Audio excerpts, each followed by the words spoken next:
How many cigarettes a day is a heavy smoker? Look, um, it's a good question, and there is some scientific research on this. In fact, researchers do have an answer for this, at least in their research. And typically, it will be considered somebody who smokes 25 or more cigarettes a day.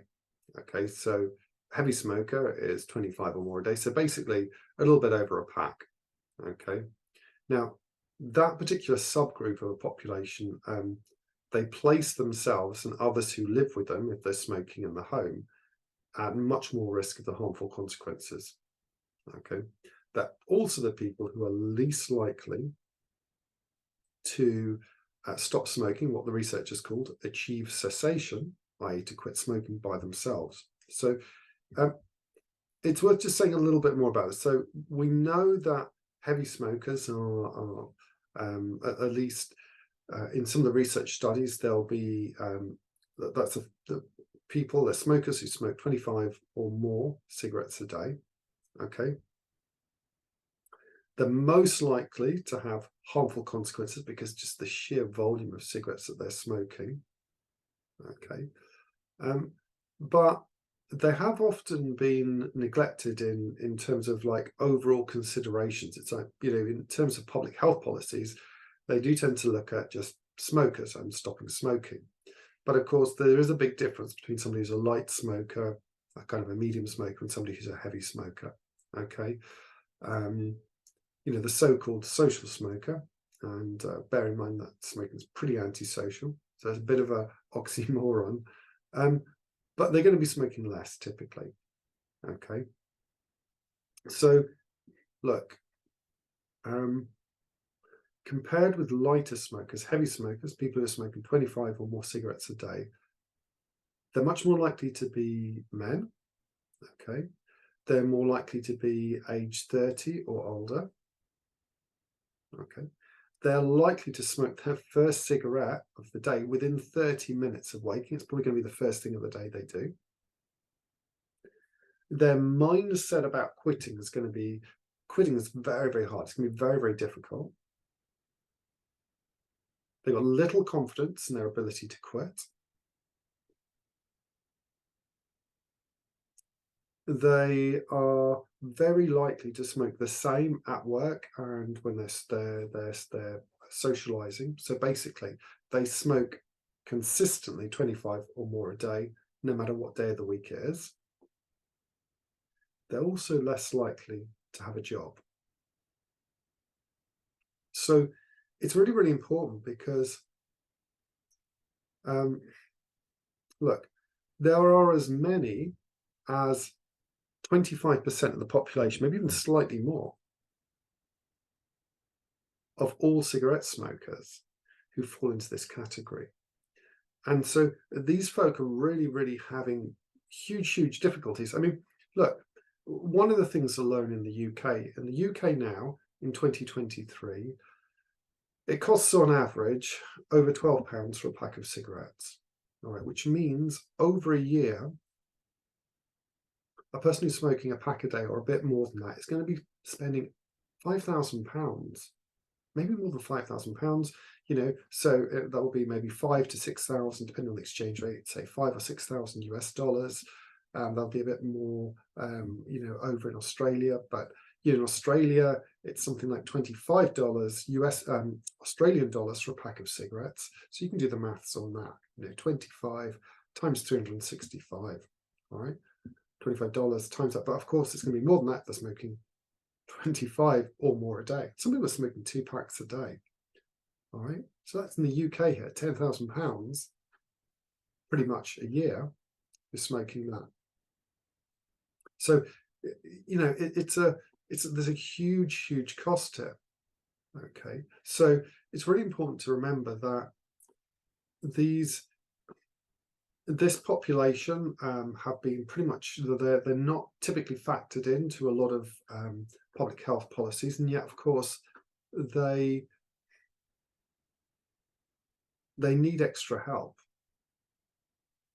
Okay, they're going to need some support to go through this, all right? Because listen, for a start, they're less likely to have a job. They smoke consistently every single day, so they're heavy smokers, 25 or more, remember. They perceive quitting as very difficult, and they have little confidence in their ability to quit. That the first cigarette of the day within 30 minutes of waking. So these males that are 30 or older, okay, they're waking up their day every day with less in their minds.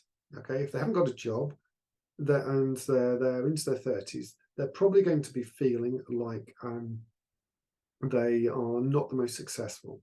They're probably not going to be feeling have strong self-esteem or confidence. They're very probably going to have certain challenges in terms of the skills and the mindset that they have. Okay, and they anticipate that smoking would be very, very difficult. Okay, they haven't got any confidence they can do it. So what would be the motivation to do that? So they're going to need some very, very specific help. Which, remember, when I talk about the going through the 4 stages of quitting smoking, okay, and thinking about, the contemplation for being able to change, and then moving into preparation, and then action and maintenance, the ability to reflect on your life and know that you're going to be able to, that you have a strong reason to change, it's only going to start to be powerful and motivating when you know that change is possible and that change is possible for you. Now, that's what I can help during the preparation phase. I can help to overcome any specific concerns, and we can flush them out so that we know that we've got everything ready to deal with. But these are people the heavy smokers, who don't know that change is possible. They don't know change is possible for them, and they have an expectation that it's going to be difficult, and they don't have confidence they can do it.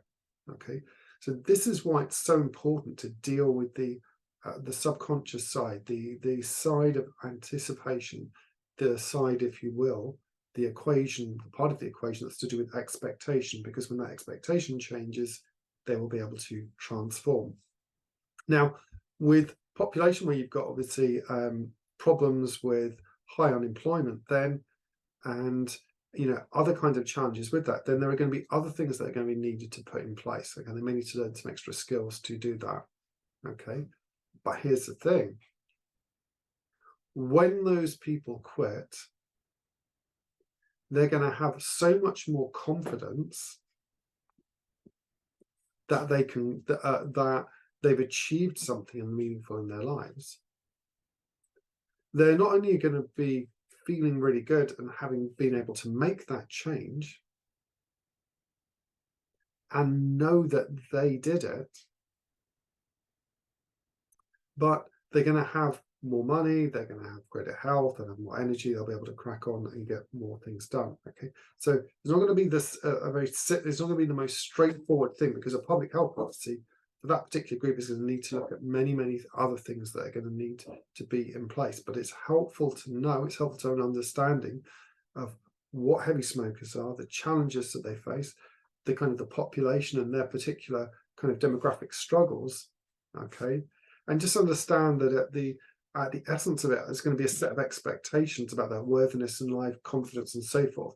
So helping them to quit smoking can be one strand of helping to build up the confidence and self-esteem that they can make changes, that it is possible to change. Okay, and if you're somebody who's a high smoker, a heavy smoker, whether or not you fall into those, have all those attributes, just know that you can change. Just know that in a very short period of time, you can receive all the benefits of quitting, and your body, your mind, your emotions can heal and transform in amazing ways.